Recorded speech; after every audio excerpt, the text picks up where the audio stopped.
In order to change system colors on the Samsung Galaxy S26, first of all, we can open Settings. Now over here in Settings, scroll down and search for the Wallpaper and Style option.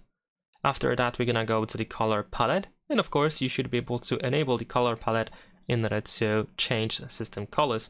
Usually, these colors are set up based on one of these wallpaper colors, so you can tap on them in order to make these changes. And of course here we have the preview of how these changes look like, and as you can see we can also switch to basic colors in order to choose something completely different.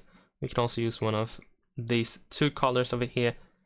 So once you find the favorite set of colors, you can tap on the apply button, and there we go. By the way, you can also apply the palette to app icons, so app icons can change colors as well. However, some apps are excluded, unfortunately. And that is pretty much it. Leave a like and subscribe.